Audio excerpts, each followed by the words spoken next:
Good afternoon. My name is Ann Clements. I'm Associate Professor of Music Education. And I'm Chris Stubbs, Project Manager for Penn State's Educational Gaming Commons. It's such a pleasure to be here today, and I really appreciate the opportunity to speak to the E-Education Council. Today we're going to be talking about a new course that's entitled iEnsemble, and with the help of the EGC and ETS, we're providing a wonderful opportunity for students. This came about through looking at viral videos and seeing a lot of interesting musical things happening, like this. I really was wondering what's happening in my field. We're looking for ways in which to expand music education to the general population. And when you get online and you look at those viral videos, you see people doing really interesting things with music that we typically don't cover in class. So we're trying to break the boundaries of what a music class can be at the university level, hoping that we're training teachers to go out and do the same, really changing education. And I think the question comes up a lot to me, what does something like an iEnsemble have to do with educational gaming? And for us, the reason that we use games in the classroom is really about trying to change the conversation, to reduce barriers to entry in a lot of cases. And that's really what these sorts of apps and these sorts of devices allow us to do. It reduces the amount of time it takes to get feedback for students. It gives them more chance for experimentation and play, I guess, constructive play in a sense. So we view it as kind of a much broader use of games and the concepts of play and learning that I think really apply well to music. We decided to focus the course around three things that teachers and musicians need, and that is improvisation, arranging skills, and composition skills. And so we've combined all three of those into the iEnsemble. One of the important things about this course is that it allows students access to technology and tools that really weren't available 5 years ago. In order to study synthesis and digital audio and do creative work in those areas, it was necessary to have a specialized place to do it. Now the software is available on all of these mobile devices that can be taken anywhere and used anywhere, and the tools are very inexpensive. Some of them are free. Many of them are as capable as instruments and applications that cost hundreds, if not thousands of dollars. We've learned a lot from this experience, but one thing that we did learn is that if you put a group of people together with a common purpose and some tools that they're having fun with, they will find some interesting solutions to do what they want to do that you might not have foreseen. So. They're not just trying to do something according to what they think we want to hear or what they think should happen. There is no should happen with this. It's just, let's see what happens.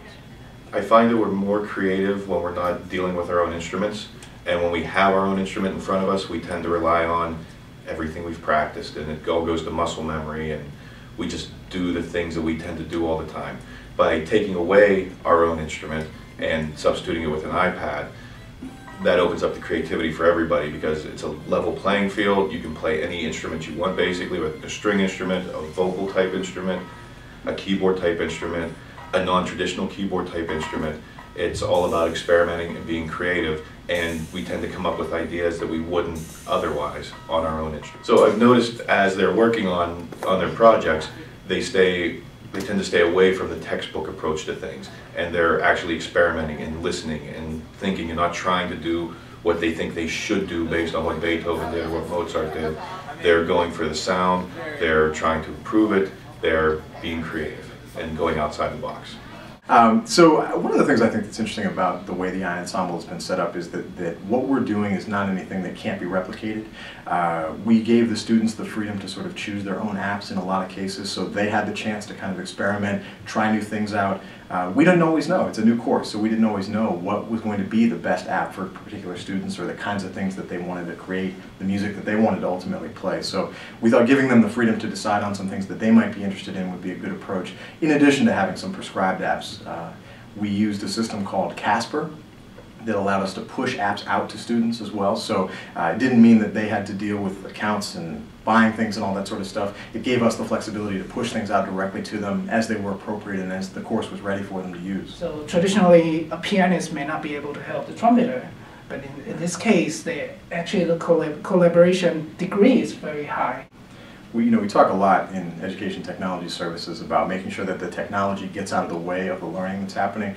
In this case, the instruments are a form of technology, and so with using a form like the iPad, it gets those barriers out of the way and just makes it purely about composing, about thinking theoretically about what you want to do, about creating music, and that's a powerful thing. Some of the things we've had the opportunity to do in this course are work together in small groups and form small ensembles with our iPads, download unique instruments. One of my favorites was the Chinese zither, or use more traditional instruments through the GarageBand app and others. One of the barriers to creating music in classes in public schools is learning the techniques of playing an instrument.